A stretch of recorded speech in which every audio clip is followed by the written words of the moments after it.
Hey everyone, welcome to Right Side Broadcasting Network. I'm Alyssa Ashe with your nightly news recap, and so excited to bring it to you. Today is Thursday, July 26th, and I have a lot of great stories in store for you, so stay tuned. But of course, as you know, your interaction is my favorite thing. I love interacting with you guys and just hearing what you have to say. So it's been good to see some of you so far commenting over in the YouTube chat and the Facebook chat as well. I want to welcome everyone real quick. We have some of our moderators that are here already. Real Frank in Florida, welcome, and Guinevere is here. And I saw Jan here earlier, and one of our regular viewers, Swoosh for Trump, and the British Patriot, and Christopher Milner, welcome. I hope you guys are all doing well. And over on Facebook, we have a variety as well. Ronnie Palmer from Northern Michigan, Jenny McKenzie, Laura Pierce, Rose Helt, Edward Cataldo, and Tommy Lammy. Thank you guys so much for being here. Really appreciate you guys and excited to bring you the news. And like I said, I want to, as I'm sharing different stories throughout the night, I want to hear your stories as well. Maybe a big news story, even a small one that I may have missed. Please send it over to my Twitter, and I'll share my Twitter handle with you guys. Right here, it is at Alyssa RSBN, and so you will be able to reach me there. And Laura Pierce is asking about the former RSBN anchor Steve Lookner. He actually left RSBN and he has his own channel now. If you want to check him out, it's called Agenda Free TV, and so you can check him out there. But I'm the new anchor here, Alyssa Ashe, and really excited to share all the news with you guys tonight. So please stay tuned. So first, I'm going to talk about something that actually happened last night, our time, at 2 a.m. It was really crazy. And I am switching over real quick. I have a video as well that I'm going to show you guys. So it was actually that there was a bomb detonated near the U.S. Embassy in Beijing, China, but no major injuries were reported. And this is from CNBC. So a single attacker actually detonated a bomb near the U.S. Embassy in Beijing on Thursday, an embassy spokesperson told NBC News. And the Chinese police said that there were no injuries other than to the bomber. And the spokesperson told NBC this was China time, and there was an explosion at approximately 1 p.m. today in the public space off the southeast corner of the embassy compound. And according to the embassy's regional security officer, there was one individual who detonated a bomb. Other than the bomber, there were no injuries, the local police responded. And before I get on with the rest of it and share that video with you guys, I wanted to give a special shout out to our website moderators, Common Sense and Glenn O. Thank you so much for all that you do, for watching, and just for keeping our chat room on the website clean as well. And thank you, of course, to all the moderators that I just shouted out here for all that you do for us. We really, really appreciate you. And please know that we do not take it for granted. So back to the story, Chinese police said a suspect detonated a firework-like device near the embassy and injured his hand. And police identified the bomber as a 26-year-old man surnamed Zhang from the Inner Mongolia region of the country, and officials did not provide a suspected motive. And the New York Times reported that the blast was heard blocks away in the city. So I'm going to show you guys that video before we continue on with the story.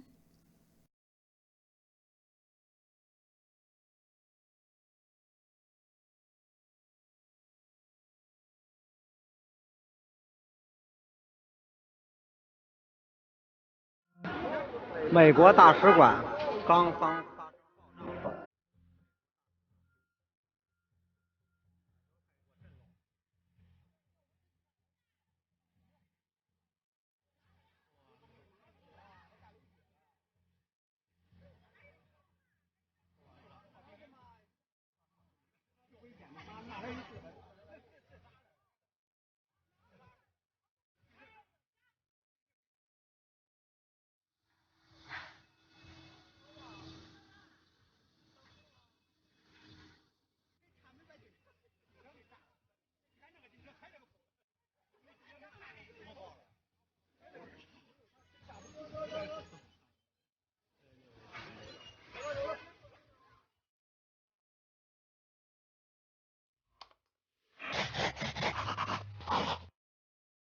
So you could just see the smoke there and everyone's fear as they gathered around to see what happened.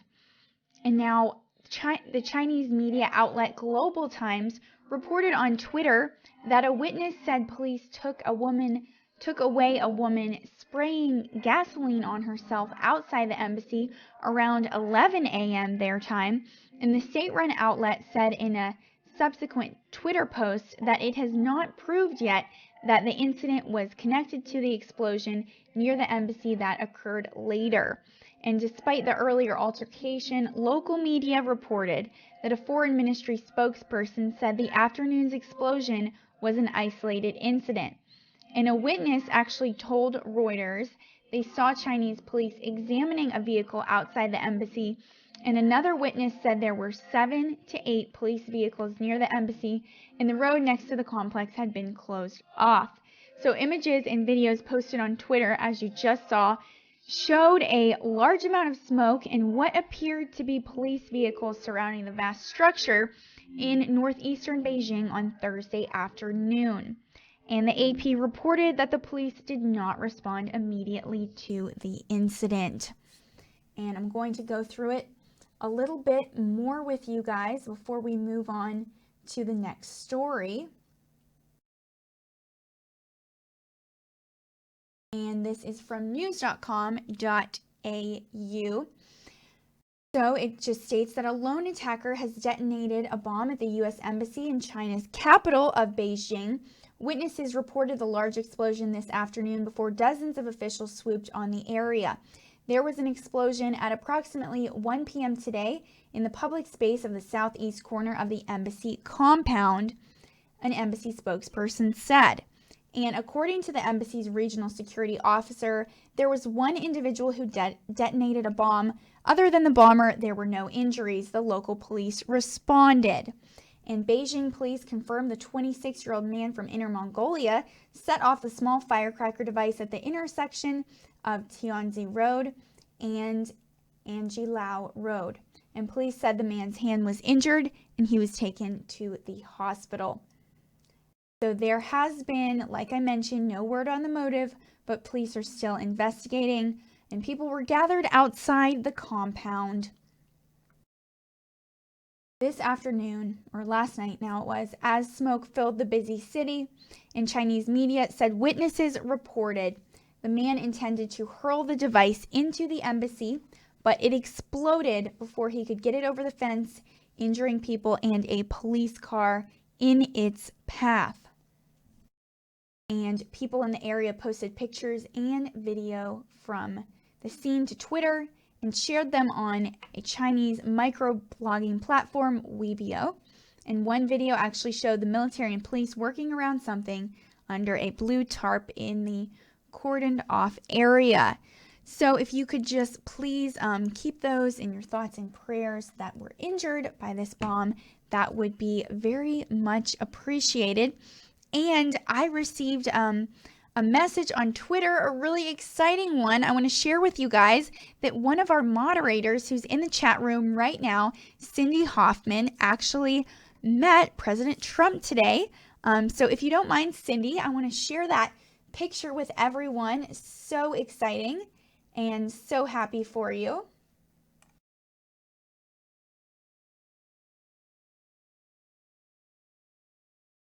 And so here is that picture of one of our moderators, Cindy Hoffman, with the president, both looking bright and cheery-eyed. So exciting. Thank you so much, Cindy, for sharing that with us. What a blessing, and I am so happy for you that you were able to meet him. What a great picture, too.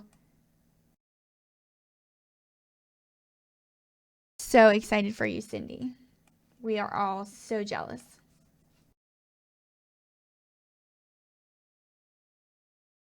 And there it is again. Trying to switch over. I would definitely frame that and hang it up on your wall, Cindy. So exciting.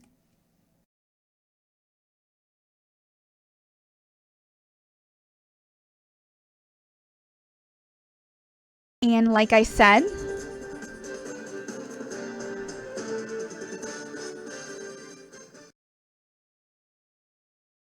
sorry about that, guys. I am trying to switch between scenes right now. You just saw that intro again. But anyways, I am just going to keep on going. And Cindy, it looks like everyone loved your picture there. Yes, Guinevere, one of our moderators, says make it a huge framed poster.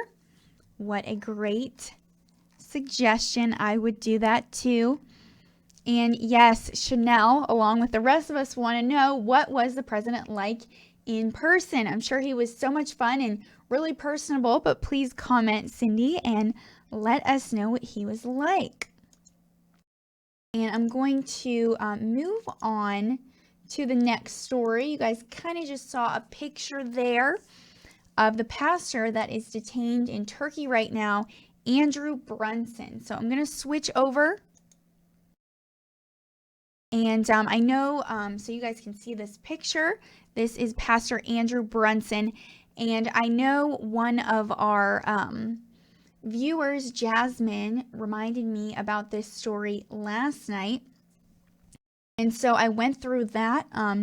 But there is an update that the Trump administration is actually threatening sanctions against Turkey if the U.S. ally does not release the American pastor who's being held there on accusations of terror and espionage. And President Trump tweeted, and I want to pull up that tweet for you guys as well, so bear with me.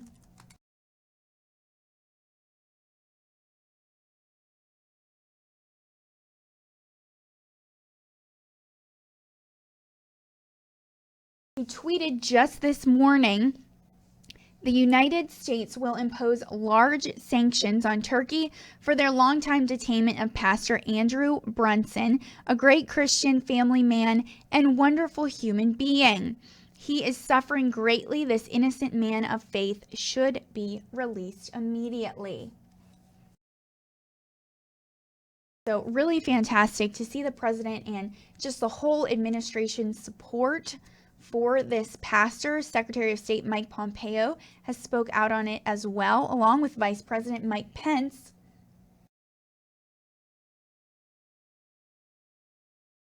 So I'm going to leave this up for a second and kind of go through the update with you guys.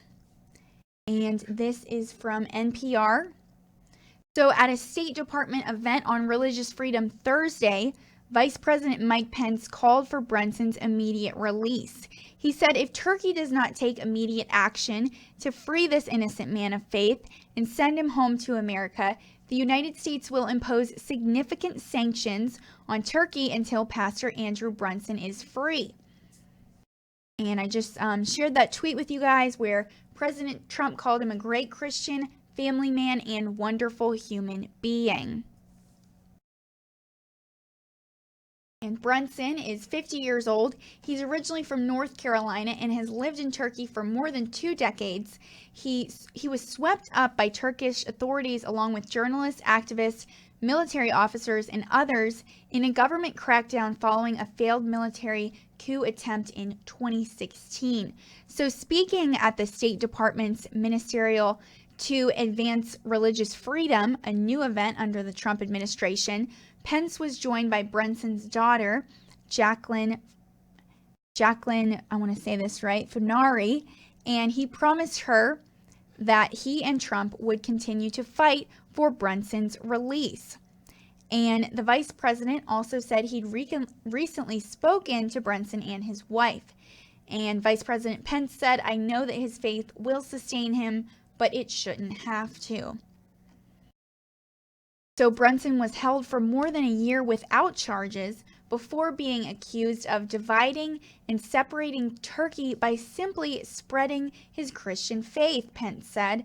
And the pastor has denied being involved in anti-government activities, as Turkish authorities alleged. So back in April, a bipartisan group of senators led by Tom Tillis of North Carolina signed a letter expressing concern about Brunson's situation and describing the accusations as flights of fantasy and random character assassination. So this week, the Senate Foreign Relations Committee approved legislation that would impose financial penalties on Turkey until the government ends the detention of Brunson and other U.S. citizens. And Chairman Bob Corker of Tennessee said, "We never wanted this bill to be necessary, but we warned the Turkish government that there would be consequences if it did not cease its unjust detention and harassment of U.S. citizens and locally employed embassy staff." And Brunson was released from prison on Wednesday and placed on house arrest. And so that was the update that I gave you guys last night. But he was still forbidden to leave Turkey. So I apologize if there was any confusion last night when I read this article and it said that he was home, but he's not. He's in his house in Turkey, but not here in America with his family. So like I said, he was released from prison yesterday and placed on house arrest, but forbidden to leave Turkey. And Pence called that move a welcome first step, but not good enough, and called on believers to pray for Brunson's release. So the White House has not provided details on the proposed sanctions against Turkey, nor announced a firm deadline for Brunson's release. Pence said only that Turkish President Recep Tayyip Erdogan should be prepared to face the consequences if the pastor is not released immediately. And the news is being praised by leading evangelical Christians who form a key part of President Trump's base and have long advocated for increased protections on religious freedom in the U.S. and abroad. So Johnny Moore, one of President Trump's informal evangelical advisors, tweeted bravo regarding Pence's remarks. And I want to show you guys that tweet from Vice President Mike Pence as well.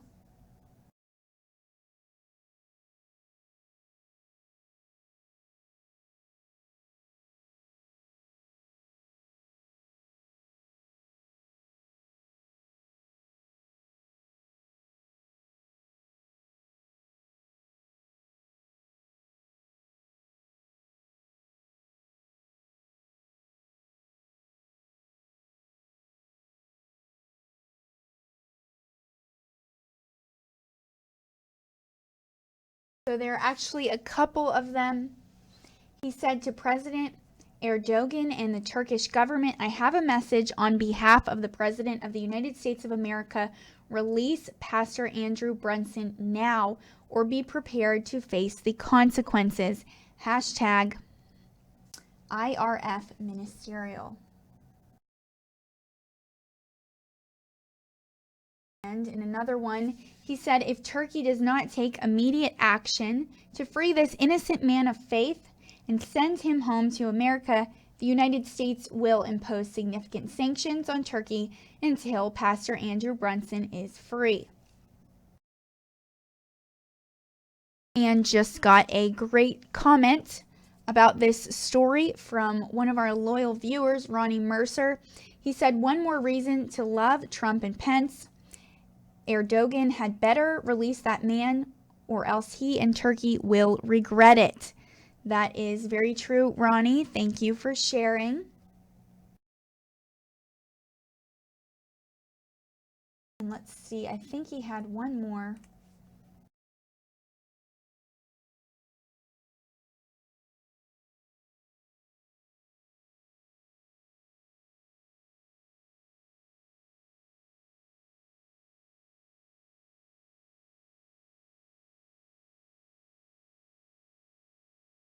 This was a video that I will show you guys where he was making these remarks, and he said if Turkey does not take immediate action to free Pastor Andrew Brunson and send him home to America, the United States will impose significant sanctions on Turkey until this innocent man of faith is free. So let's listen in.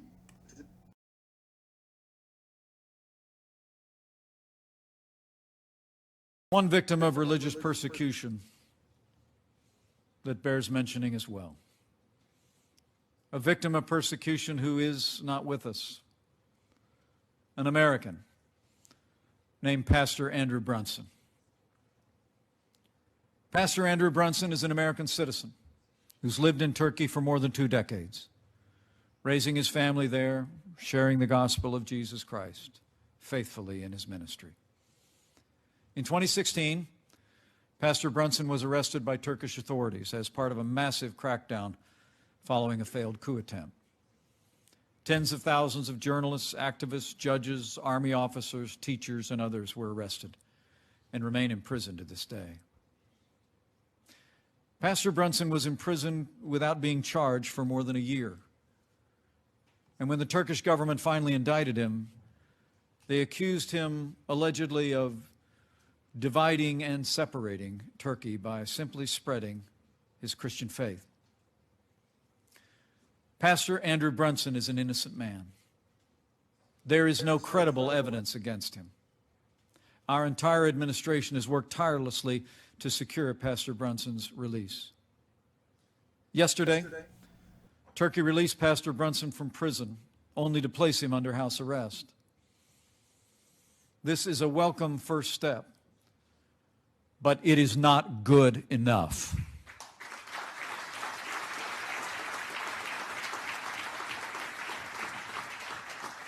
I spoke to Pastor Brunson and his wife Noreen yesterday. I know that his faith will sustain him, but it shouldn't have to. Pastor Andrew Brunson deserves to be free.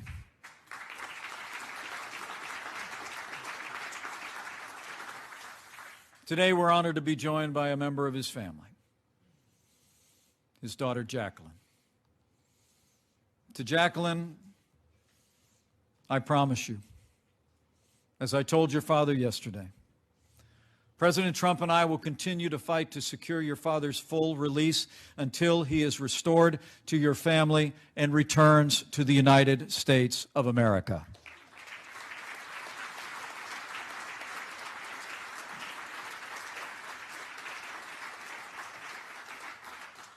To believers across America, I say, pray for Pastor Brunson. While he is out of jail, he is still not free. And to President Erdogan and the Turkish government, I have a message on behalf of the President of the United States of America. Release Pastor Andrew Brunson now, or be prepared to face the consequences.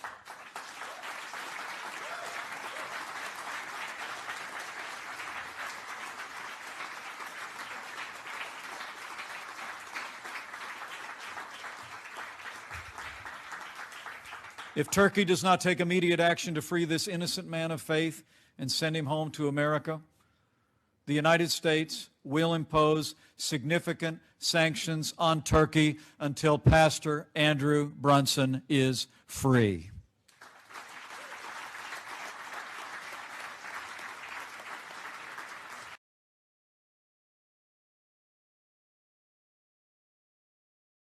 So that was a great video, a great strong speech by Vice President Mike Pence, just urging everyone to pray for Pastor Andrew Brunson and his family for his release, and also just promising his daughter that the administration would not stop until they can actually release him. So very heartwarming. And I ask for all the Christian viewers out there to keep Pastor Andrew Brunson in your thoughts and prayers that he can be released soon and reunited with his family. And I'm checking over here on the YouTube chat, just making sure you guys don't have any more comments or questions. Looks like we just had some more join us, so welcome. And I'm checking Facebook and Twitter as well.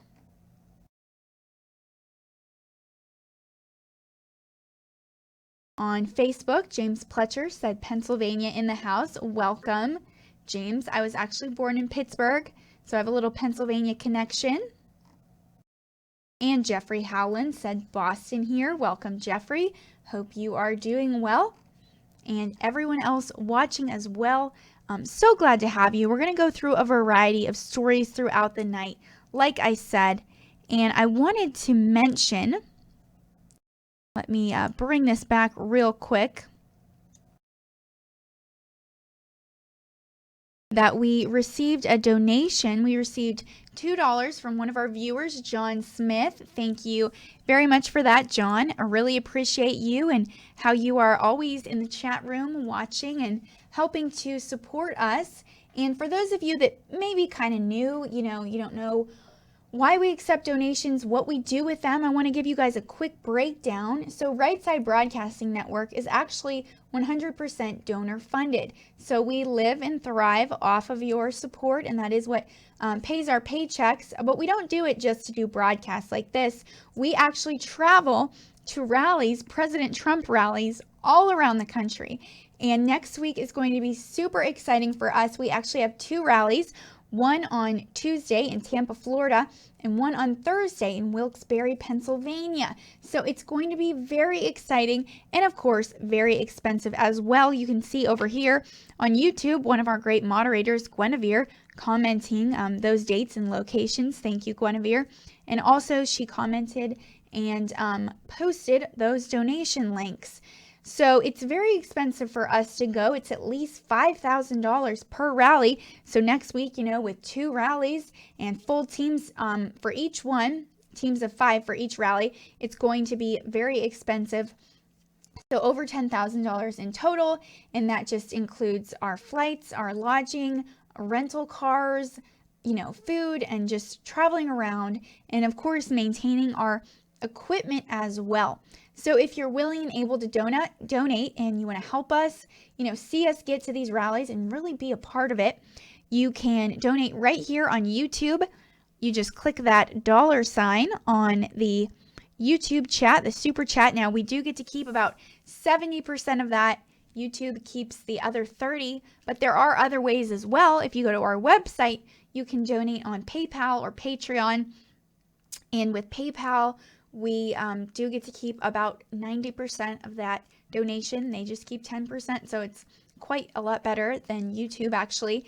And with Patreon, that's where you're going to give if, maybe you feel a little more invested in Right Side, you really like what we're doing here, and you want to give monthly, and you actually get a little something in return as well. You'll get hats and t-shirts and pens and pencils and stickers and mugs, just different things that say RSBN, so that you can remember us throughout the day and remember to watch.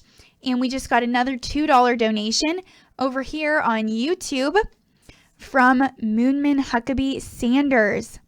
Thank you so much for that. And she said, God bless Guinevere and Alyssa. So glad Guinevere got a shout out there. Thank you so much, Moonman Huckabee Sanders. And Chanel said, Alyssa, you will love Tampa, Florida. I live about an hour away. Sadly, I have to work during the pre-rally, so I can't come. But you guys enjoy some Florida hospitality. Thank you so much, Chanel. Really appreciate that. I'm really excited to go and just to get to know the people there. It is going to be such a fun time. And I'm checking over here on Twitter real quick just to make sure you guys don't have anything new to say.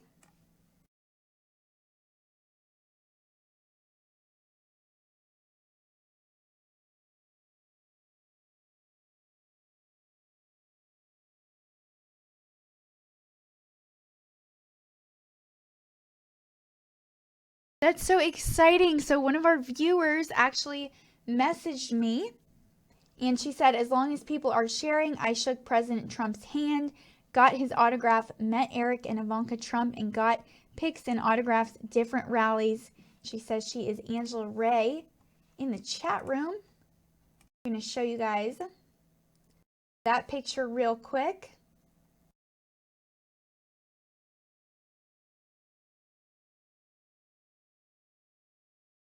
There is one of our viewers, Angela Ray, with Ivanka Trump. How exciting! Thank you so much for sharing, Angela. I'm sure that was a wonderful moment, and I hope that she was just as fantastic in person as she is over video.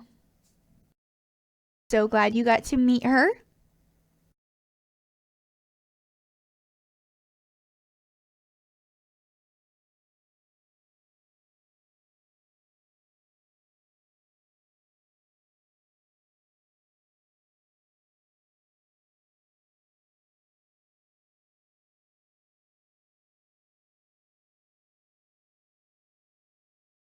And let's see, I just got a question on Twitter from KC2YKN, and he said, did President Donald Trump have a chance or opportunity when he was at the NATO summit with the president of Turkey? I believe he did have a chance to talk to him, but I don't know that he actually talked about Pastor Andrew Brunson. Hopefully he did, but I feel like if he did discuss that, he would already be released. But I do remember just seeing a picture or, of him chatting with the president of Turkey and sharing that as well. So really interesting.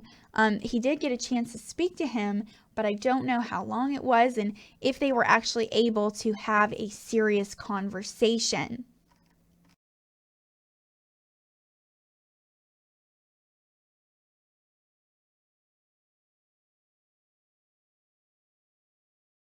And bear with me, I am switching over to our next story, and I see some of you guys introducing it and commenting over here on YouTube even before I get a chance to bring it up. So I'm going to show you guys Facebook stock, which is plummeting right now. So you can just see the rapid decline there. And I'll leave that up for a second while I go through this. So an update from Fox Business states that Mark Zuckerberg loses more than $15 billion in less than a day. So it was definitely a bad day on the stock market for him, as the social media giant shares plunged 19%, erasing over $119 billion in market cap in just one day, the most ever for a public company, according to the partners at the WSJ Market Data Group, and it is the worst percentage drop for the company ever. So the losses hit Zuckerberg's wallet to the tune of about $15 billion. Through all of the Class A and B shares combined he owns, according to FactSet. And before the stock dump, Mark Zuckerberg was the 5th wealthiest American in 2018, with $71 billion net worth, according to the Forbes Billionaires list. And considering Thursday's losses, his net worth slipped down to about $55.9 billion. And this would remove Zuckerberg from the top 10 of the list, putting him down to the 11th spot behind Oracle co-founder Larry Ellison. So the mayhem selling on heavier than normal volume followed Facebook's disclosure that increased spending in security and privacy would hurt profitability in the coming quarters. And Zuckerberg said on Wednesday that the company will continue to invest heavily in security and privacy, adding that the associated costs would likely hurt profitability in upcoming quarters. Expenses will rise by 50 to 60% this year as Facebook invests in data security, new technology, and other initiatives. CFO David Wenner said. And this after second quarter results missed analysts' estimates on several metrics, including revenue, users, and advertising.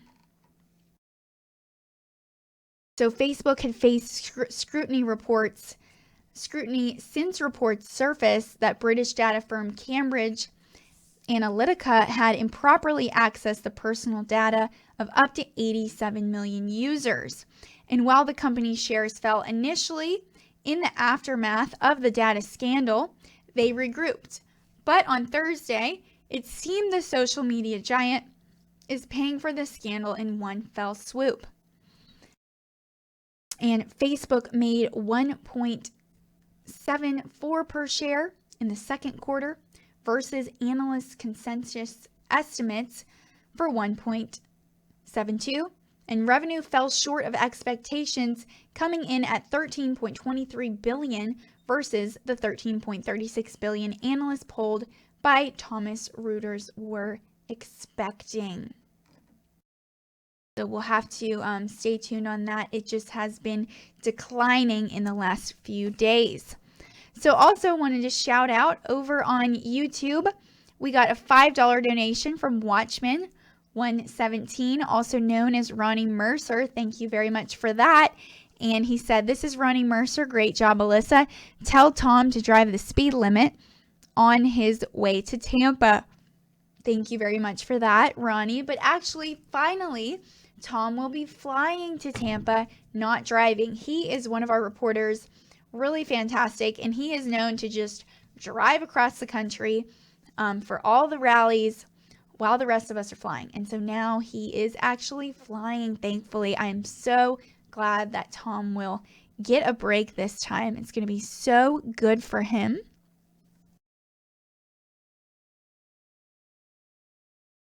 And let's see, I think I have a little bit more information about the Facebook story for you guys.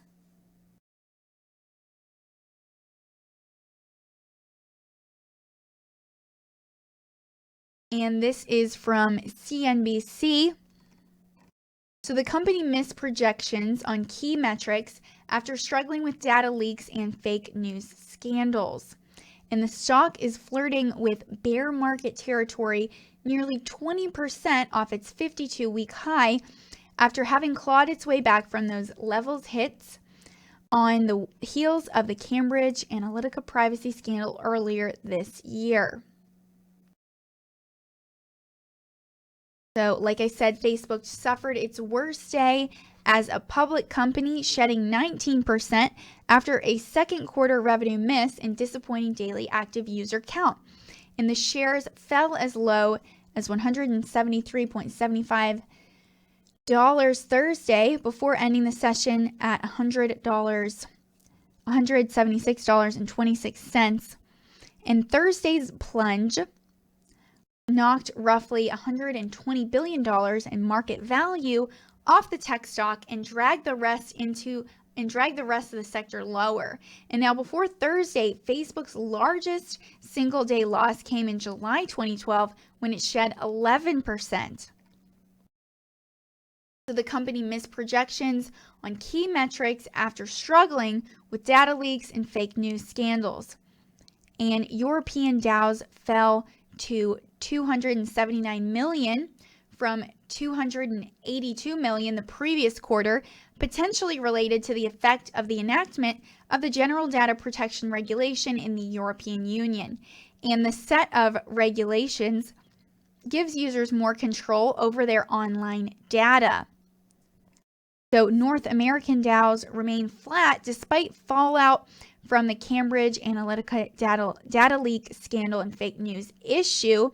However, average revenue per user in the region rose despite the lack of growth, and it reached $25.91 per user, up from the $23.59 in the first quarter. So Facebook also missed on advertising revenue projections with $13.4 billion compared with the Street Account and FactSet estimate of $13.16 billion. So on a call with analysts, Facebook delivered some jarring warnings to investors, saying it expected its revenue growth rates to be lower than the year prior, especially in the second half of the year. And Facebook actually has a history of earnings calls that hurt the stock. So at least 3 analysts downgraded the stock after the report, and many on Wall Street raised concerns about the company's policies and forecast. And as of Thursday's close, Facebook was flat on the year and up just 6% for the past 12 months. And the stock is flirting with bear market territory, like I said towards the beginning of this, nearly 20% off its 52-week high, after having clawed its way back from those levels hit on the heels of the Cambridge Analytica privacy scandal earlier this year.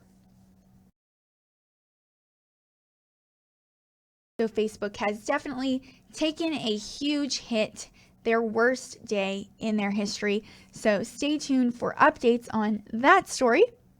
But I am going to move on to the next one that I'm sure many of you are familiar with and maybe excited about. I definitely want to hear your opinions.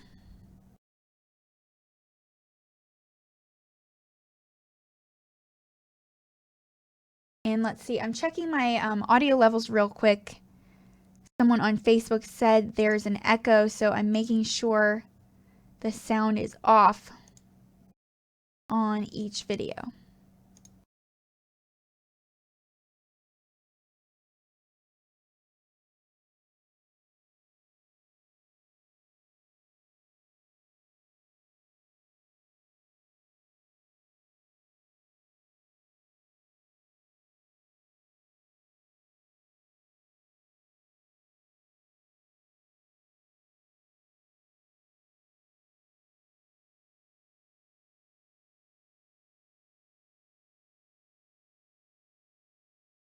So I'm going to pull up a picture real quick.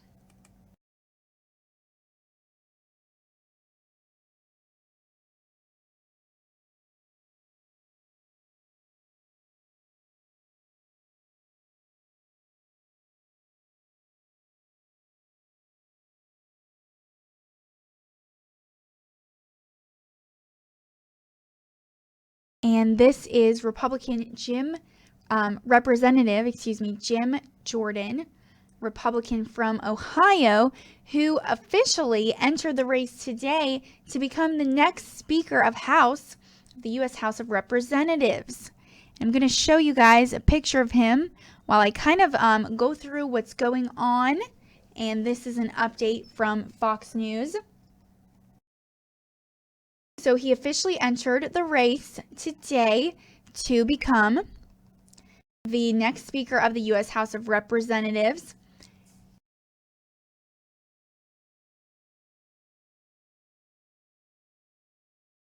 And now, of course, political pundits are going to be arguing in circles over whether he has a legitimate path to become Speaker if Republicans retain majority control of the House after the November 6th midterm elections. So the truth is that no Republican running in any race this year has a, let's see, well, it says has a path to victory right now. But I don't agree with that. I think many of them do have a path to victory. So voters were promised a GOP majority that would advance small government, spending cuts, and free enterprise. And current Speaker of the House, Paul Ryan, is not seeking re-election. He worked with President Trump to pass the historic tax cuts and job acts, but he failed to follow up with corresponding spending cuts.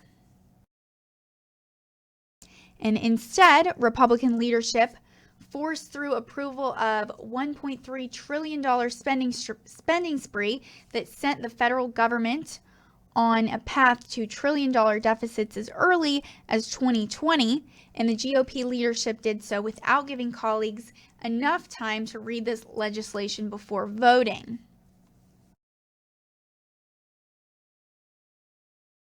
So the leadership immediately pivoted to a balanced budget amendment show vote that was unlikely to pass but designed to appease GOP voters on the campaign trail.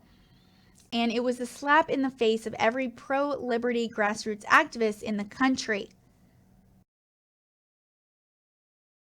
So with control of the House, Senate, and White House, there's no excuse for GOP leadership to take 2 steps forward, 1 step back when it comes to keeping campaign promises.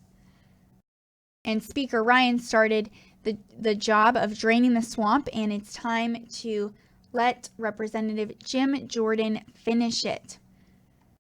So Jordan is running on a pro-liberty platform that tackles 5 big issues, including welfare reform, spending cuts, Obamacare repeal, reforming the FBI, and taking meaningful action on the border. And Jordan is well liked by colleagues because he's principled. He consistently makes the hard votes when it comes to cutting spending, shrinking government, and returning Congress to regular order. And so it just makes sense that thousands of FreedomWorks activists nationwide launched a campaign to draft Jordan into the speakership race back in April. And they're ready to make the speakership race an issue in the midterms and finally have a candidate they can believe in. So Jordan sees the dysfunction in Congress and he wants to fix it. That current leadership operates in secrecy, making huge decisions behind closed doors and leaving congressional Republicans in the dark. A Jim Jordan speakership would bring the legislative process into the sunlight, empowering his colleagues to have a real voice in the GOP congressional agenda. And historically, every candidate for Republican leadership promises to increase transparency. Grassroots America genuinely believes Jordan will do it. And this speakership draws a line in the sand, actually forcing Republican incumbents to put their commitment to pro-liberty values on the record. And a vote for Jordan is a vote for transparency and fiscal responsibility. And a vote for Representative Kevin McCarthy is a vote for more of the same. So if Republicans want to see a high turnout in November, they must give voters a reason to show up. An empty rhetoric just isn't going to cut it anymore.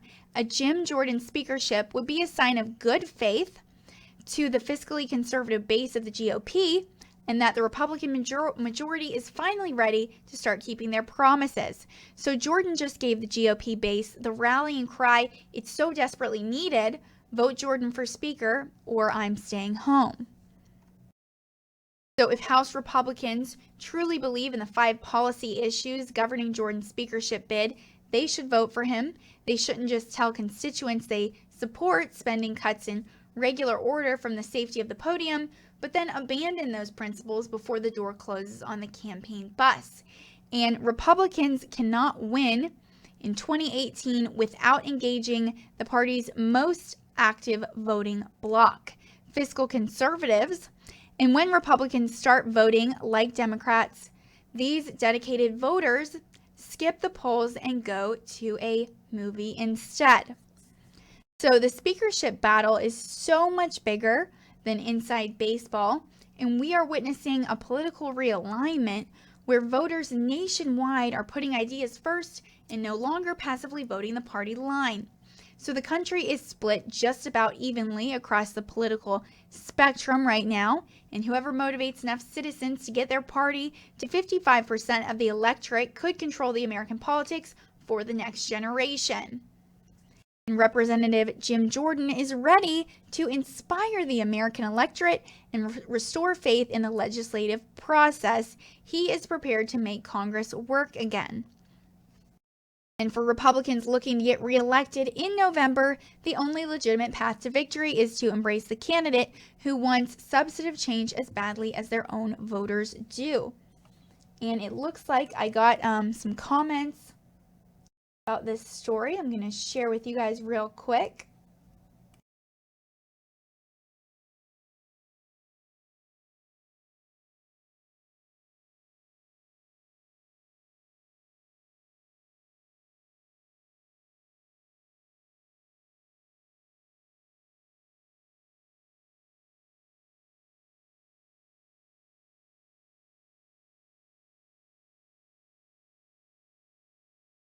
let's see, I got a couple responses to this. So Clegane shared a tweet from me from Dan Bongino, which says Jim Jordan for speaker. And Ronnie Mercer said Jim Jordan would be a great choice, so much better than Lion Paul Ryan. Thank you for your feedback, Clegane and Ronnie. Appreciate both of you. And over here on YouTube, Tree Climbing said clone Trump now. I wish that was possible, Tree Climbing, but he is definitely one of a kind. And there will never be anyone else like him.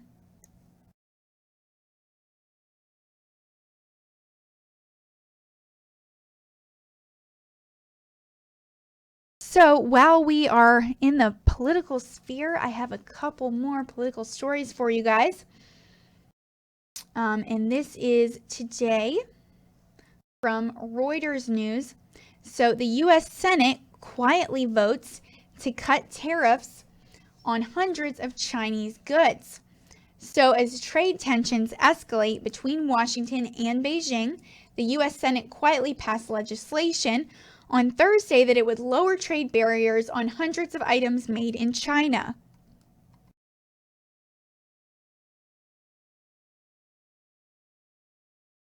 And with no debate, the Senate unanimously passed a bill that would cut or eliminate tariffs on toasters, chemicals, and roughly 1,660 other items made outside of the United States. So nearly half of all those items are produced in China, according to a Reuters analysis of government records. So the U.S. and China, the world's two largest economies, are increasingly at loggerheads over trade. And President Donald Trump has announced a series of punitive tariffs on Chinese imports in a bid to halt a Chinese surge in high technology industries that threatens to displace U.S. dominance. And China has retaliated with its own duties on imports from the United States. So the White House has not publicly taken a position on the so-called miscellaneous tariff bill, which has now passed both the Senate and the House of Representatives unanimously. The two chambers need to resolve minor differences before they can send the legislation to President Trump to sign into law.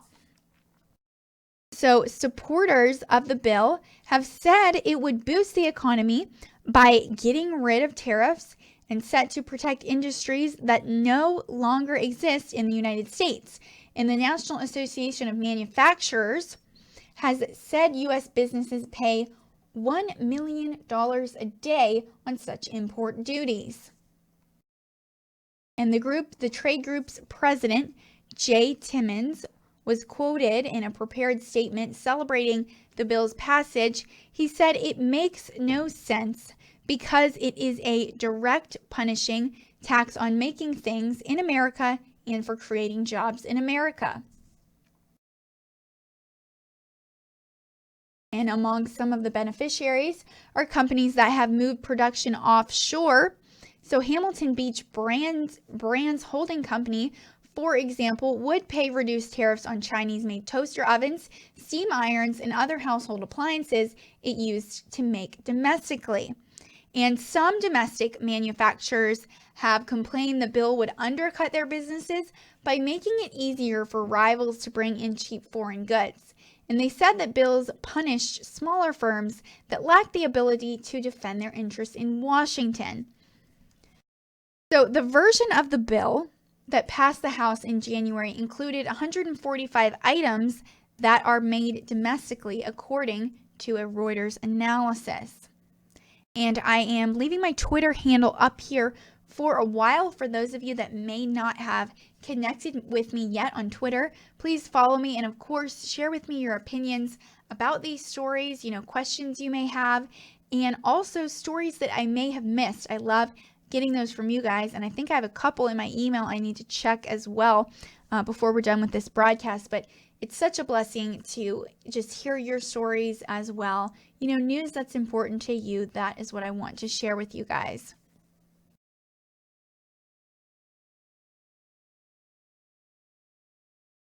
So Michael Korchmar, who is the head of a family-owned travel goods company in Florida, said in a phone interview, there's no reason to block opportunity U.S. manufacturers might have for rebuilding our manufacturing base.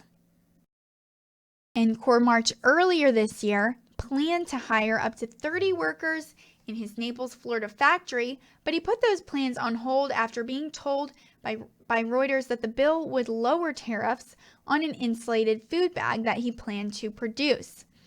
And he also said that he may yet decide to expand production because Democratic Senator Bill Nelson removed that item from the bill after Reuters wrote about it in March. And Korchmar said, we've got a good shot, we've got a good bit of time, and we have to reevaluate the market.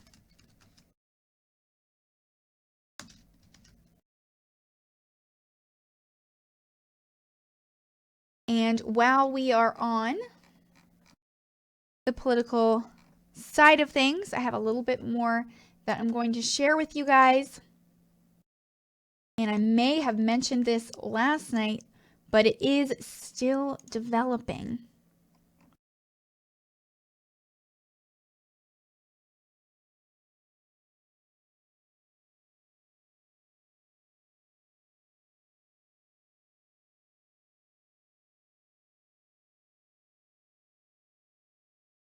So today, U.S. Speaker of the House Paul Ryan actually rejected a move by fellow Republicans to impeach Deputy Attorney General Rod Rosenstein, the number 2 Justice Department official who oversees the federal probe of Russia's role in the 2016 presidential election. And I want to make sure I don't lose this chat real quick.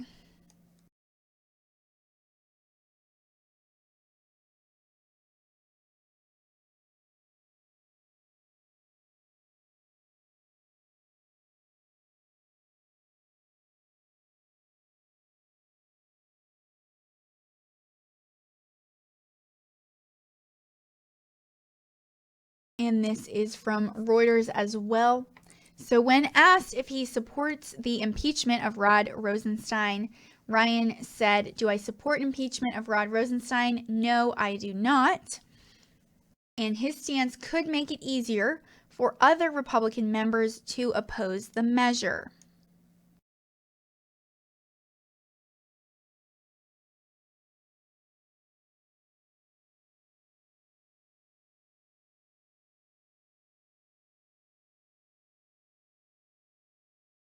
And a group of Republicans in the House of Representatives on Wednesday introduced articles of impeachment to remove Rosenstein, escalating a fight over special counsel Robert Mueller's investigation into whether Republican President Donald Trump's campaign worked with Moscow to sway the 2016 presidential election.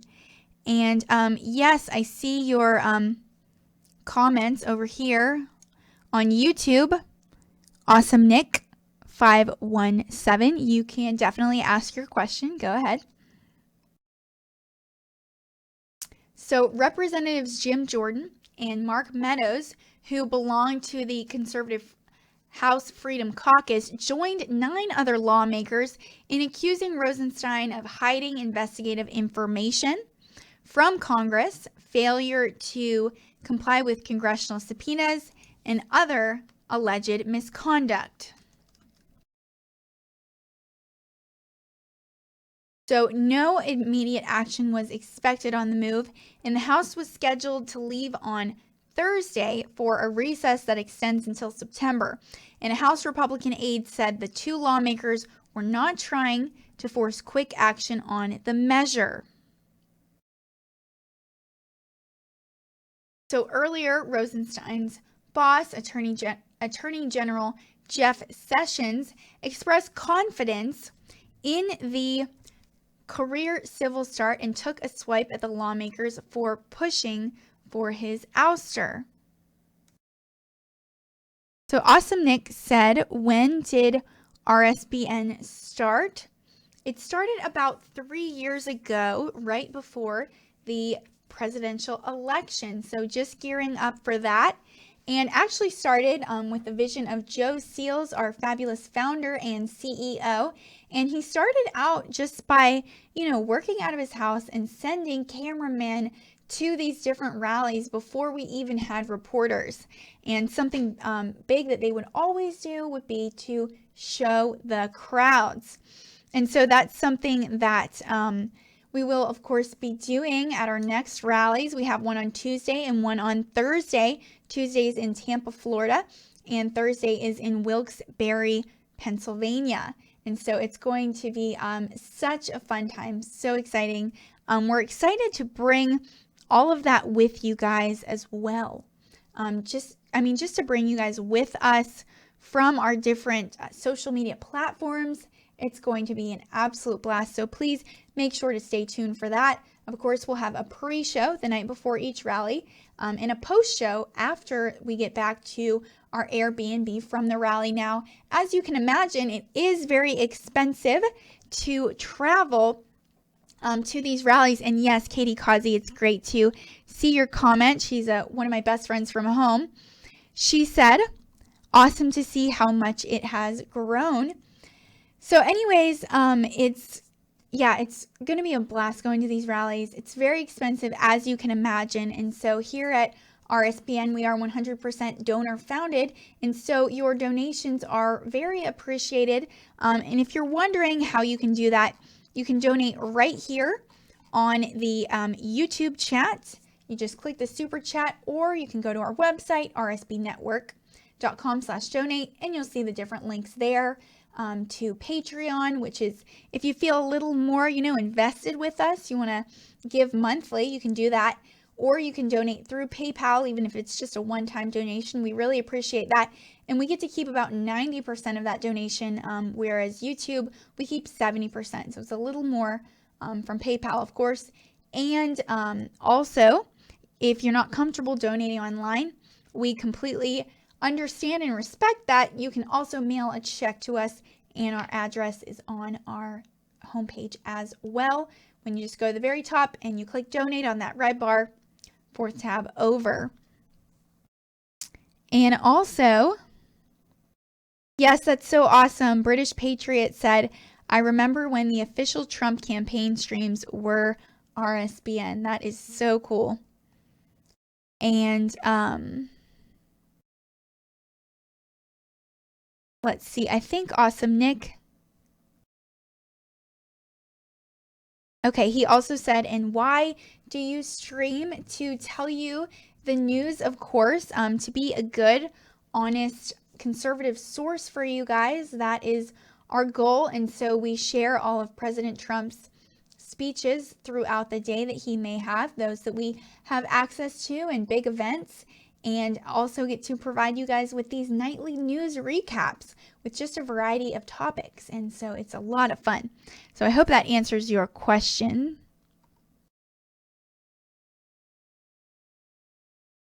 Okay, so I'm going to dive back into this story.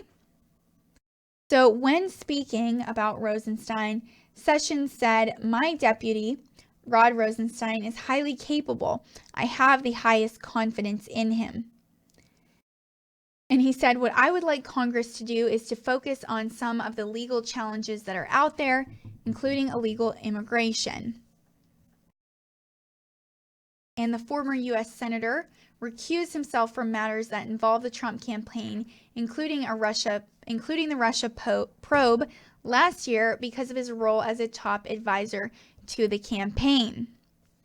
So Rosenstein, the number 2 Justice Department official, has become a frequent punching bag for President Trump's supporters for appointing Mueller to take over the Russia investigation from the FBI.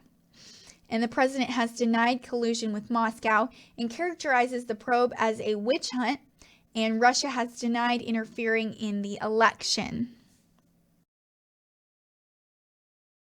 So Democrats criticize the Republican move And House of Representatives Democratic leader Nancy Pelosi noted that Rosenstein is a Republican appointee and said the Republican lawmakers were undermining the judicial system with a politically motivated action. And she said today the attack on Rosenstein, of course, is an attack on the Mueller investigation. And let's see, I'm going to check my Twitter over here and make sure you guys don't have any updates for me or stories you'd like to share.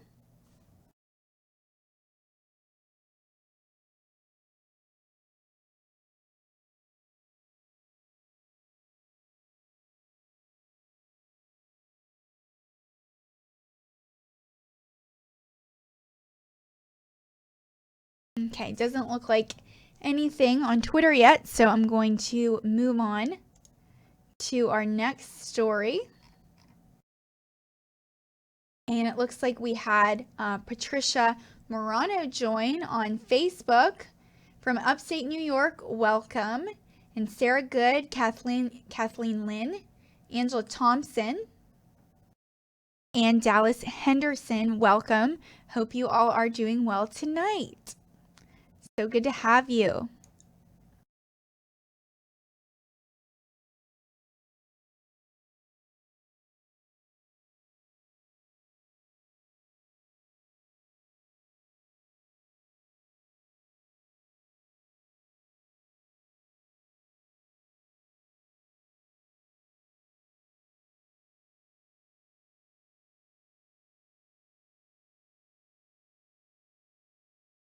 So a couple more stories for you guys. And in case you are not familiar on who she is, I'm going to pull up a picture real quick.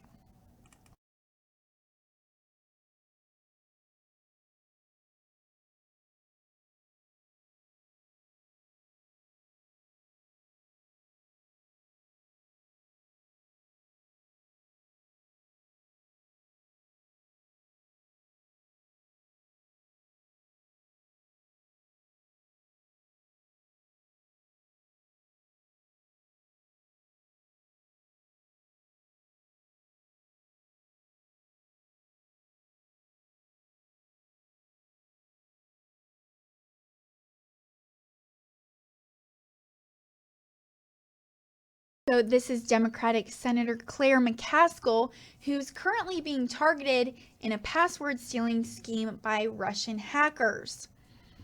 And this is from Fox News. So Russian hackers targeted staff employed by Senator Claire McCaskill using a sophisticated password stealing scheme late last year, according to a new report.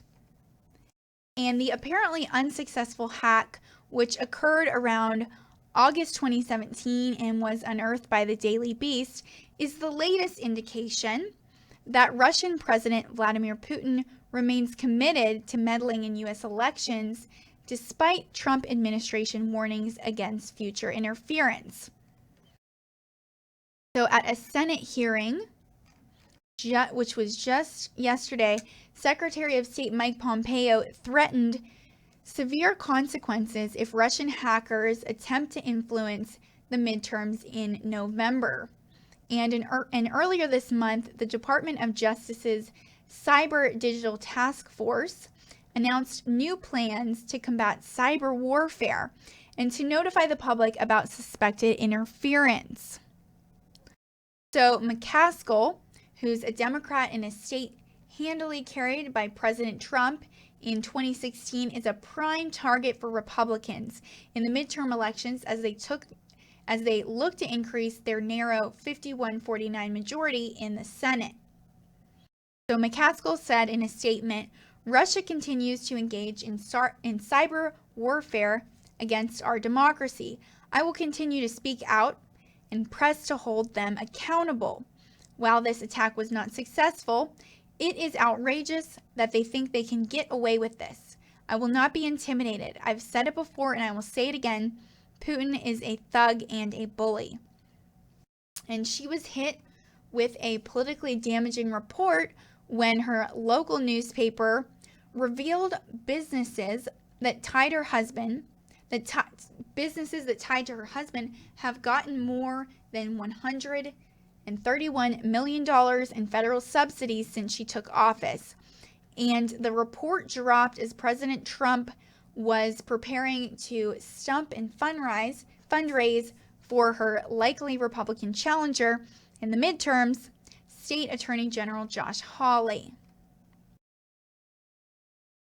So the Daily Beast traced the attempted hack of McCaskill's staff after comments made by Microsoft Vice President at the Aspen Security Forum earlier this month. So Microsoft went to court last year to secure an injunction that allowed the company to seize domain names used by Russian hackers that spoofed or imitated Microsoft trademarks as a means of tricking targets into entering their passwords.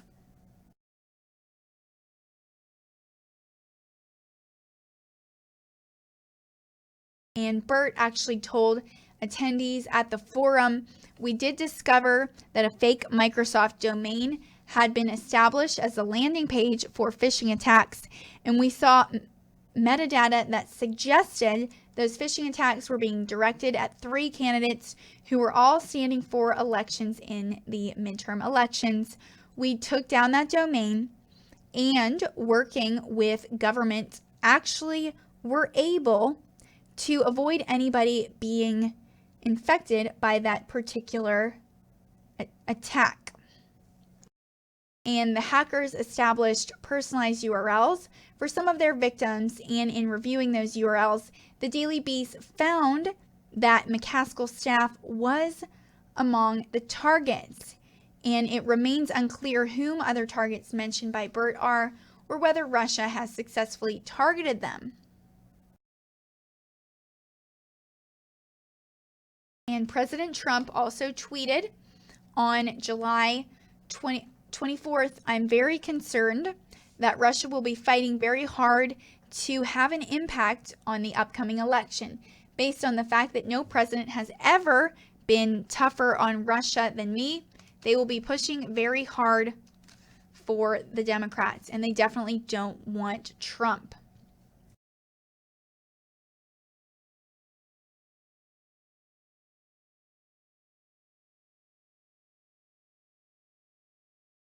And this tweet came amid continuing bipartisan outcry over President Trump's meeting with Putin in Helsinki, Finland earlier this month. And in Helsinki, President Trump suggested that contrary to his own intelligence community's assessments, he didn't see why it would be Russia that attempted to meddle in the 2016 elections.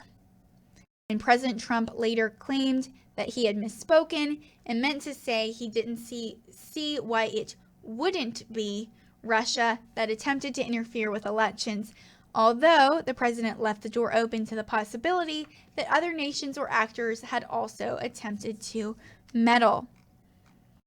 And I think one of our moderators on Twitter, Guinevere, also just sent me some information on Claire McCaskill. And so I'm going to switch over to that.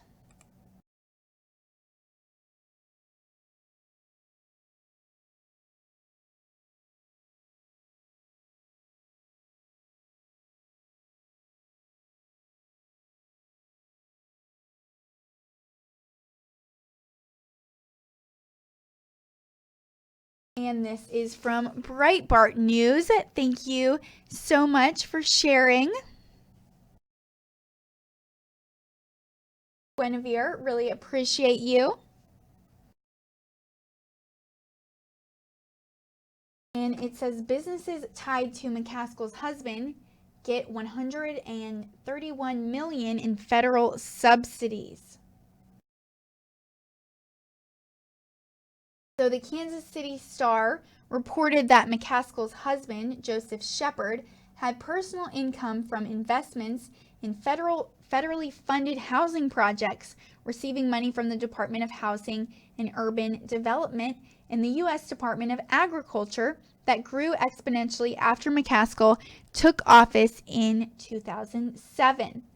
And in 2006, the year before McCaskill became a senator, her husband reported making between $1,608 and $16,731 from these investments.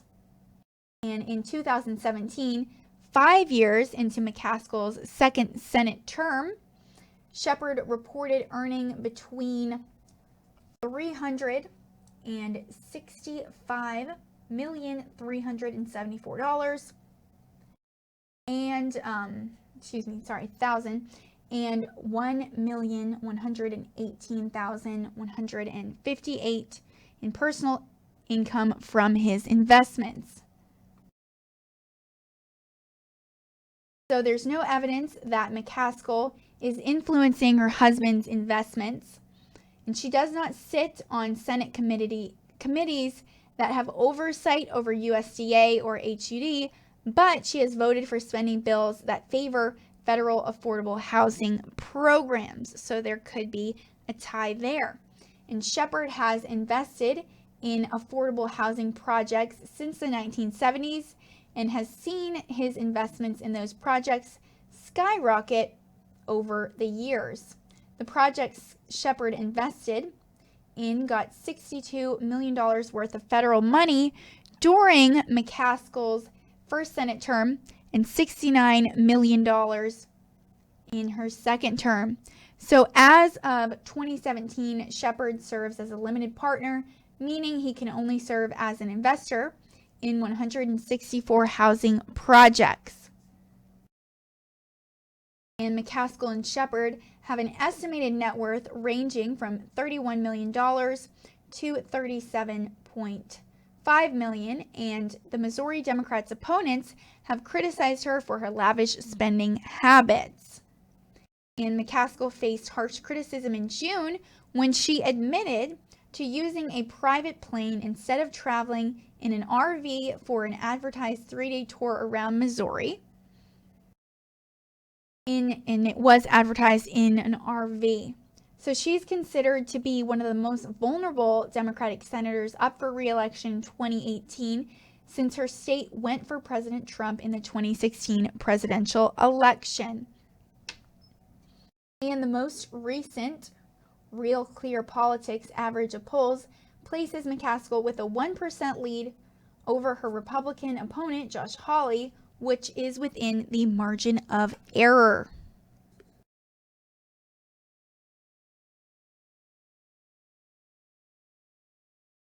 So thank you so much for that, Guinevere, for sharing some more information. Really appreciate that. It's always helpful when you guys message me on Twitter, and I think I actually have a couple others that I have not been able to respond to yet.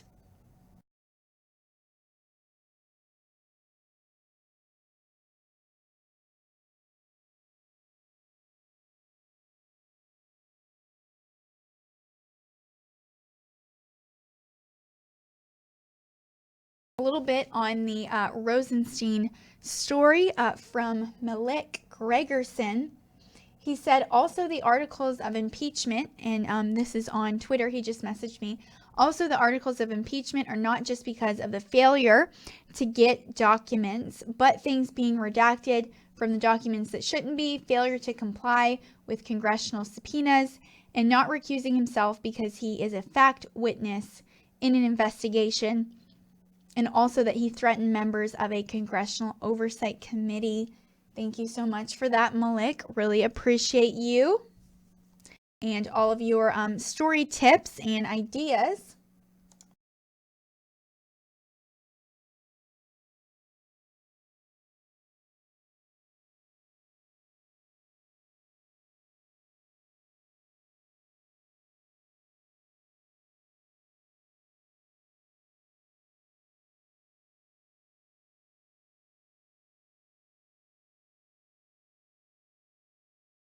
And also, I received an interesting story to my email today from one of our loyal viewers, Jameson Carpenter. Thank you so much for that. And it is actually from Breitbart. And it's a report that the Chinese are awed by President Trump's skill as a strategist and a tactician. And like I said, this is from Breitbart. So top officials and intellectuals in China are awed by President Donald Trump's skill as a strategist and a tactician, according to co-founder and director of the European Council on Foreign Relations, Mark Leonard. So, writing in the Financial Times, Leonard reports that on a recent trip to China, many of those he spoke to said that Mr. Trump is the first U.S. president for more than 40 years to bash China on three fronts simultaneously: trade, military, and ideology. So the Chinese see President Trump as rejecting the idea that U.S. leaders should be managing the relative decline of the U.S. And this is all from his text right now that I'm about to read to you guys from Financial Times.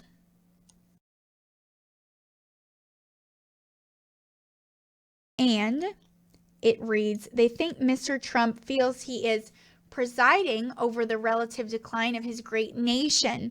It is not the current order that does not benefit the U.S. The problem is that it benefits others more in relative terms. To make things worse, the U.S. is investing billions of dollars and a fair amount of blood in supporting the very alliances and international institutions that are constraining America and facilitating China's rise. In Chinese eyes, Mr. Trump's response is a form of creative destruction. He is systematically destroying the existing institutions, from the World Trade Organization and the North American Free Trade Agreement to NATO and the Iran nuclear deal, as a first step towards denegotiating the world order on terms more favorable to Washington. Once the order is destroyed, the Chinese elite believes Mr. Trump will move on to stage 2, renegotiating America's relationship with other powers. Because the U.S. is still the most powerful country in the world, it will be able to negotiate with countries from a position of strength if it deals with them one at a time, rather than through multilateral institutions that empower the weak at the expense of the strong. And Leonard goes on to say that while China is taking a tough stance in its conflict with the U.S. now, many Chinese think that their leaders should rethink the strategy. And instead of confronting the U.S. and seeking to build an anti-U.S. coalition, China should prepare the ground for a new grand bargain with the U.S. based on Chinese retrenchment. Very interesting article. Thank you, Jameson, for sharing that with us.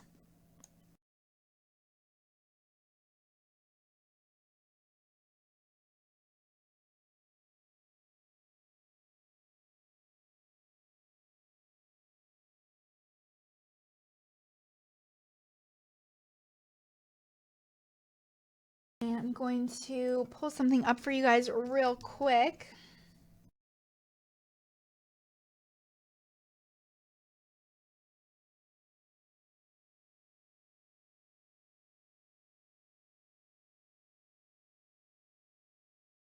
Okay, switching back over. So I know I told you guys a couple times tonight, but I have not actually showed you yet the way to donate. And I know it's annoying to hear all the time, me asking for donations, and I apologize for that, but that really is how we survive here at Right Side Broadcasting Network, and how we are able to travel to political rallies all around the country. So just a little bit of background in case maybe you're new to Right Side or you missed it before. So we travel to President Trump's rallies all around the country. And it's such a blessing and a blast, honestly, to get to meet his supporters, to just get in the middle of it, no matter what the weather is, rain, snow, heat, we don't care. We wait, we're right there. Everyone's waiting in line, and we just go through the line and we interview them. Lines that last for miles and miles long. And it's so much fun. Like I said, such a blessing to get to be able to go. So we travel to these rallies, but we have just a handful of employees. And we do have full crews, though, going to both rallies, 5 people going to each rally. But like you can imagine, it is expensive. So it's $5,000 per rally. And we actually have 2 rallies next week, one on Tuesday in Tampa, Florida, and the other on Thursday in Wilkes-Barre, Pennsylvania. So it's going to be definitely an expensive week, over $10,000. And we can't go without your donations and support. So if you want to donate and you really like what you're seeing here, one way is that you can just click on the $ right here in the super chat in the YouTube chat. It's right by the emoji over on the left at the bottom of the chat box, and whatever your donation is, it comes up in a bright color with your name and message, and I share it to the whole world. So that's a really fun way. And also, I'm going to show you guys real quick on our website, if you want to donate and you want us to keep a little bit more of that, because on YouTube, you do not get, we don't get to keep the full amount. We get to keep about 70% of the donation. They keep about 30%, whereas on PayPal, we get to keep 90%. So I'm going to show you guys real quick. At the very top, you click donate, this 4th tab over.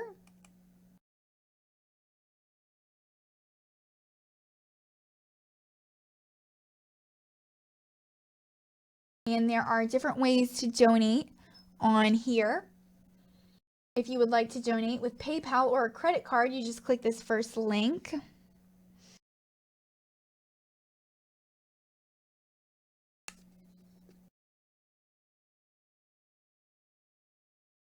And you can see where it comes up, where you just enter your amount, your debit or credit card information, your billing address, and then your contact information, and you just hit donate now.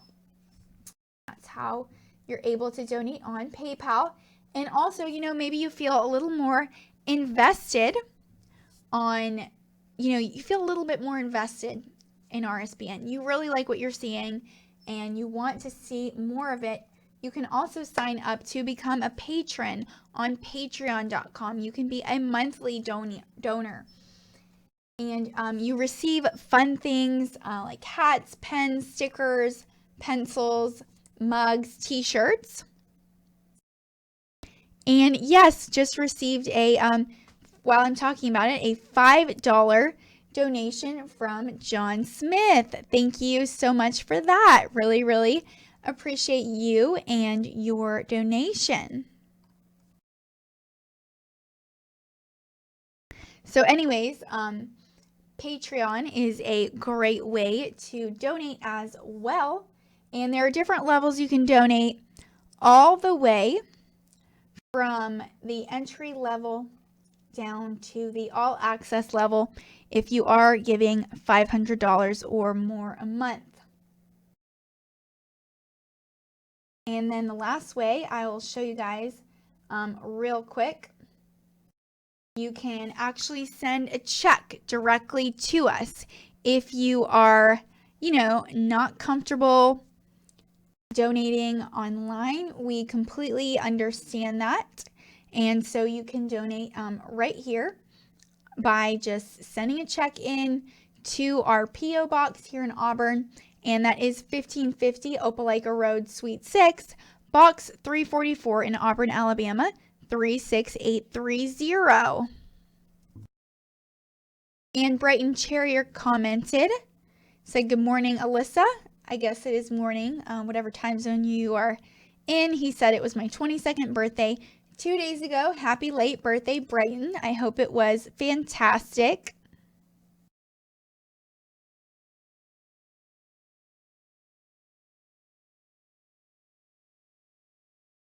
Okay, and switching back over now that you guys know how to do that. But of course, if you have any questions or issues donating, please reach out to me on Twitter, and I'll show you guys my Twitter account real quick, at Alyssa RSBN. But of course, you can also email feedback@rsbn.tv, and we will be able to help you there as well, especially if you may have more of an in-depth issue.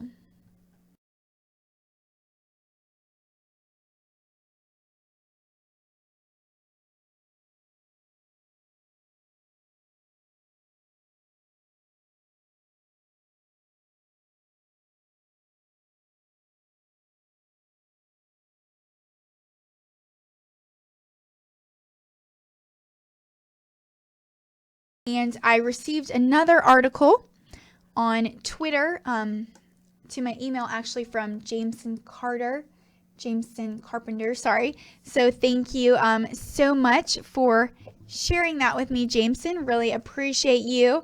And I'm going to share it with you guys. Kind of a controversial story from Breitbart. And it is about an Al-Qaeda group funded by the Obama administration, supported bin Laden, Hamas, and Afghan terrorists.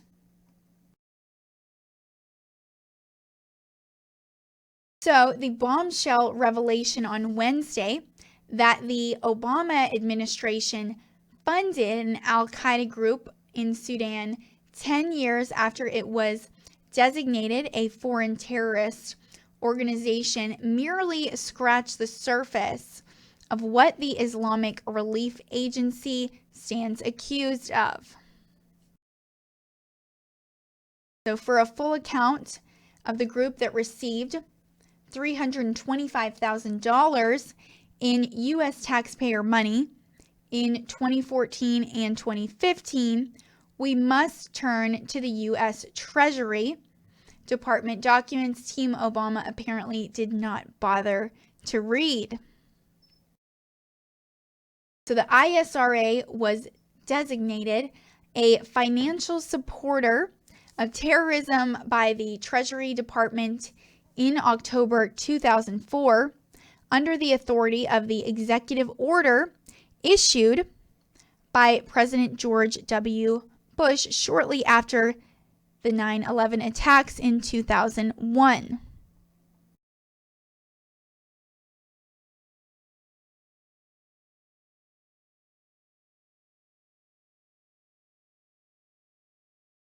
And we just got a $20 donation from Diego Lou Sampson. Thank you so much for that. He said, "Hi, Alyssa. I will send my address soon. I had surgery and haven't had the time, but I will. Have you guys ever thought of reading the Q post?" Thank you so much for that, Diego Lou. So for those of you that are not familiar, Diego actually won one of our contests at our one of our previous rallies where people got to donate, and we will be doing this in the future again, so stay tuned.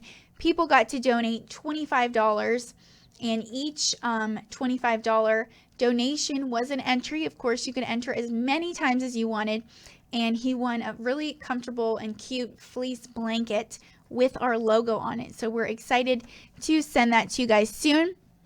And he said, "Have you guys ever thought of reading the Q post?" Yes, I am still looking into that.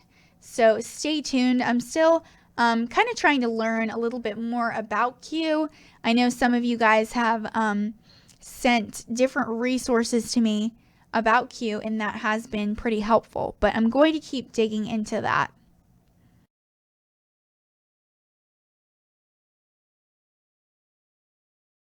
So back to the story from Breitbart. So President Bush declared a national emergency to deal with the unusual and extraordinary threat of terrorism, with special attention paid to the networks that funneled money to operations such as Osama bin Laden's murderous Al-Qaeda crew. And attacking terrorist financial networks was a key element of U.S. strategy after the atrocity of September 11th. So the ISRA was part of bin Laden's financial network, as the Treasury Department made clear 10 years before the Obama administration decided to provide the group with U.S. taxpayer money. And information available to the U.S. indicates that international offices of the IARA provided direct financial support for UBL, and IARA, MK, and UBL commingled funds and cooperated closely in the raising and expenditure of funds, and the IARA engaged in a joint program with an institute controlled by the UBL that was involved in providing assistance to Taliban fighters. So in 2000, one of the IARA's Afghan leaders accompanied the Afghanistan MK leader on a fundraising trip to Sudan and other locations in the Middle East, during which $5 million was raised for MK activities. So information actually available to the U.S. shows that overseas branches IARA provided hundreds of thousands of dollars to UBL in 1999. And in 1997, there was an individual who acted as a liaison between UBL and terrorist-related NGOs, distributing funds from UBL to MK, IARA, and others. And later that year, IARA and MK reportedly provided financial support for a group of Arab terrorists planning to travel to Saudi Arabia to conduct unspecified operations against U.S. military personnel. Additionally, information identifies a UBL lieutenant and former MK official as having been the directors IARA's operations in Afghanistan. And this individual was identified as an expert in terrorism, bomb planning, and guerrilla operations. So information indicates an IRA leader was involved in the discussions to help relocate UBL to secure safe harbor for him. And among others, these discussions included representatives for UBL and MK, along with LDI, which is listed as a specially designated global terrorist pursuant to EO 13224, as well as listed by the UN 1267 Sanctions Committee. And in addition, a Sudanese official who traveled to Mali and stayed with an IARA director while assessing whether Mali could serve as a safe harbor for UBL. And UBL is Osama bin Laden, whose first name was often spelled as Usama in those days with a U. And since some of you asked over here, MK is Maktab al-Khidmat, a precursor organization to Al-Qaeda founded by bin Laden's mentor, Sheikh Abdullah Azam, who also co-founded Hamas. And MK was a prime mover behind recruiting extremist fighters to help the Taliban take over Afghanistan, and Azam was killed in a mosque bombing in 1989. His death has been cited as the event that put Al-Qaeda decisively in bin Laden's hands and set the terrorist gang on the path to 9/11. And Hamas was another group supported by the IARA, according to the Treasury Department. And the group was responsible for moving funds to Palestinian territories for use in terrorist activities, notably serving as a conduit to Hamas in one Western European country. And the IARA obtained these funds using collection boxes labeled Allah and Israel, a very lightly coded means of letting donors know their money would be used to murder Jews. And shortly Before IARA was sanctioned by the Treasury Department, it was linked to Al-Aqsa Foundation in Belgium, and the Al-Aqsa Foundation was designated a financial supporter of terrorism by the U.S. Treasury Department in May 2003, and it was considered a vital source of funding for Hamas and a critical part of Hamas's transnational terrorist support infrastructure. And so I see the Vinyl Sock said, just tuned in. What are you talking about? So I actually got this article from one of our supporters, one of our viewers, Jameson Carpenter, and it is from Breitbart, talking about the Al-Qaeda group funded by the Obama administration that was supported by bin Laden, Hamas, and Afghan terrorists.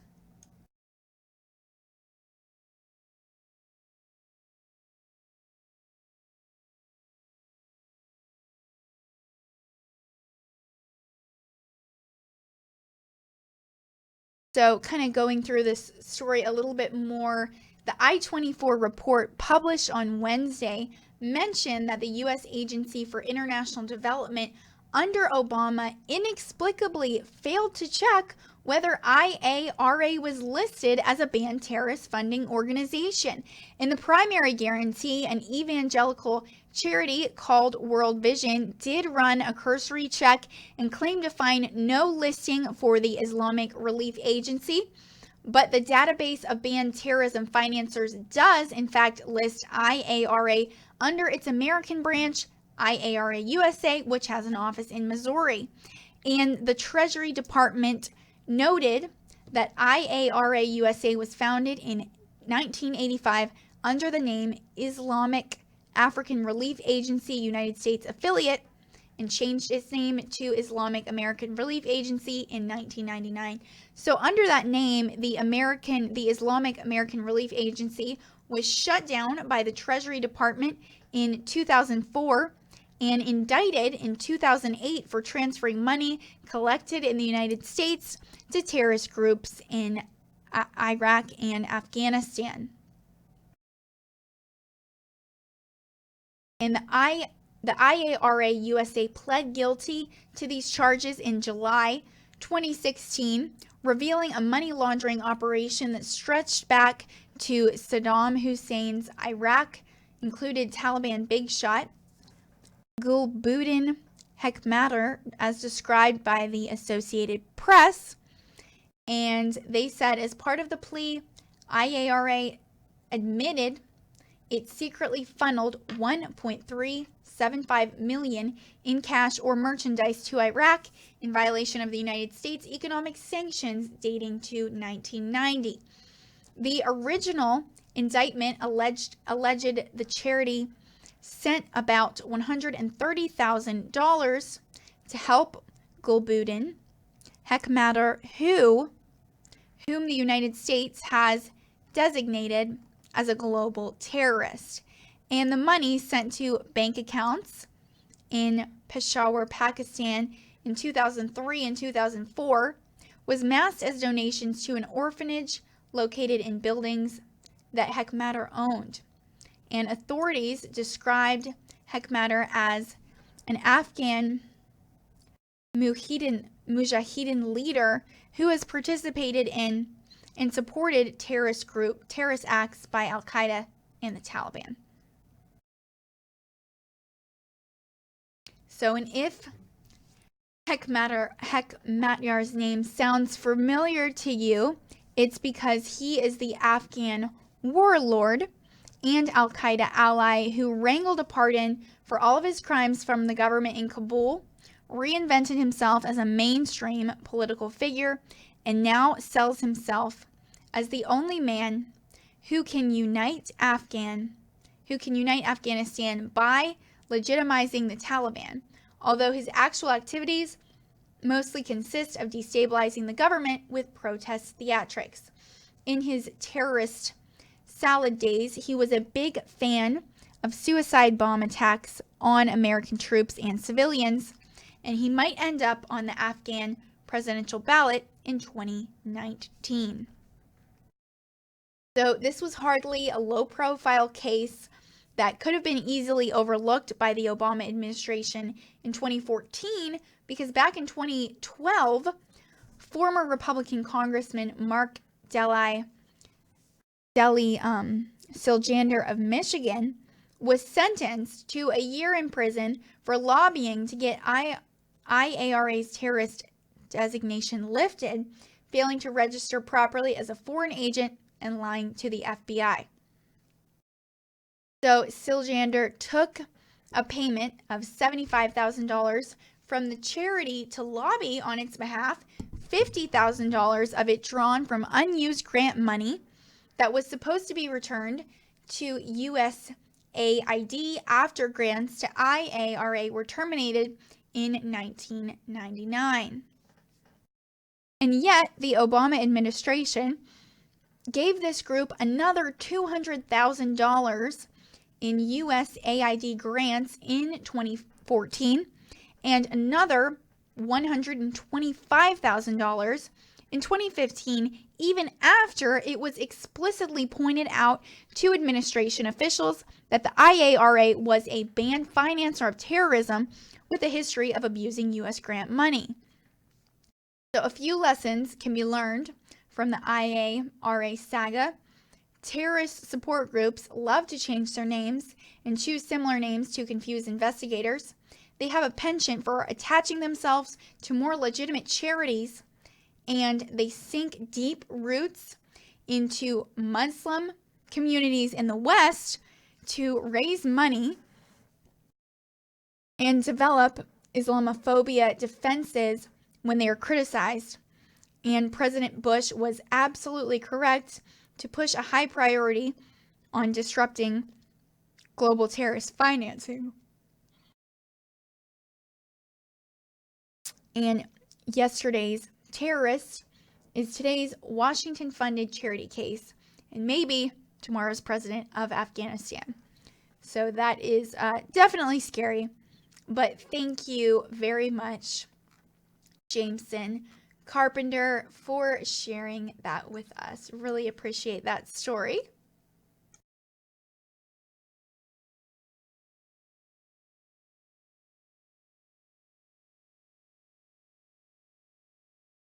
And I think I have one more story for you guys before I finish this up. But also, like I said, if there are any stories that you want me to share with everyone that I may have missed today, please share them with me on Twitter. You can see my Twitter handle up at the bottom of the screen, at Alyssa RSBN, and I'm going to refresh it right now. Check and make sure you guys haven't sent me anything yet.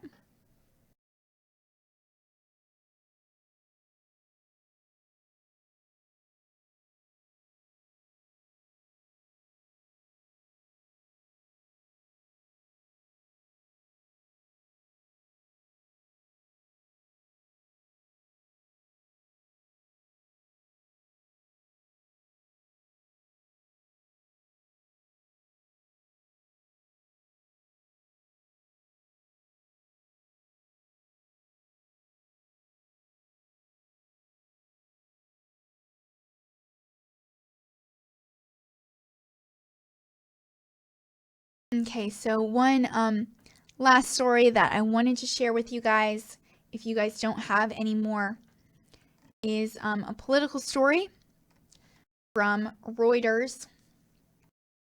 And it's that the U.S. must face multi-state lawsuit over census citizenship question. So the Trump administration must face a lawsuit by advocacy groups over its plan to ask people who are filling out the 2020 census form whether they're U.S. citizens, a federal judge ruled on Thursday. And U.S. District Judge Jesse Furman in Manhattan denied the administration's motion to dismiss the lawsuit, which is backed by 18 states and the District of Columbia. And Furman said in Thursday's decision that while Commerce Secretary Wilbur Ross had the authority to add the question, which was included in the census prior to 1960, he may have wielded it improperly.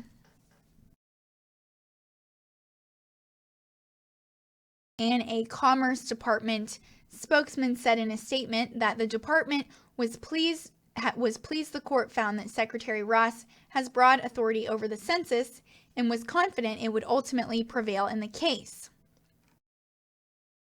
And New York Attorney General Barbara Underwood said today's decision is a big win for New Yorkers and everyone across the country who cares about a fair and accurate census. And the states, cities, and organizations seeking to block the question have said it could lead to undercounting in states with large immigrant populations, jeopardizing their political representation and access to federal funds.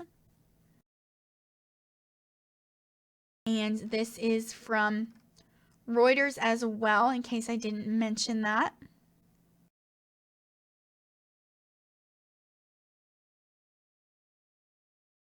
And they said in an unprecedented level of anxiety in immigrant communities under President Donald Trump, a Republican who has vowed to crack down on illegal immigration could deter non-citizens from responding to the census.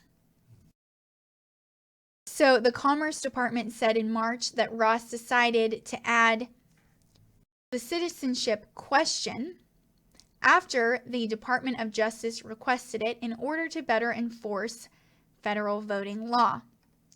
And Furman said in Thursday's decision, there was evidence that Ross's stated reason was pretextual. And the census mandated by the U.S. Constitution is conducted every 10 years and counts every resident of the United States. So it's used to determine the distribution of billions of dollars in federal funds to local communities and the allocation to states of seats in the U.S. House of Representatives. So all of the states involved in the lawsuit have Democratic attorneys general, and the cities have Democratic mayors. The United States Conference of Mayors, a bipartisan group, is also a plaintiff. And immigrant rights groups said the question violated the Constitution and was motivated by a racial animus against Latinos and other immigrants. And Furman said that the claim was plausible in light of President Trump's derogatory public statements about immigrants that he has made, but he also says that he, loves them as well. But he is fighting to secure our borders and to build that wall, as many of you know. And I'm checking over on Twitter to see if I got any messages. One, just a compliment from one of our lawyers, Santino. He's a loyal viewer over in England that always reaches out to different members of the team. So thank you so much for that, Santino. And I think that concludes my nightly news recap for tonight. So thank you everyone so much for tuning in, and make sure to tune in tomorrow, same time at 8 p.m. Eastern Time, 7 p.m. Central, and to catch our other various streams throughout the day. And I will be posting that schedule late morning as well, so you'll get to see what streams we have. And of course, stay tuned next week as we travel Tuesday to Tampa and Thursday to Wilkes-Barre for the rallies. It is going to be such a blast. So thank you all for tuning in. Really appreciate each and every single one of you for your support and for your time. And once again, for Right Side Broadcasting Network, I'm Alyssa Ashe. Have a great night.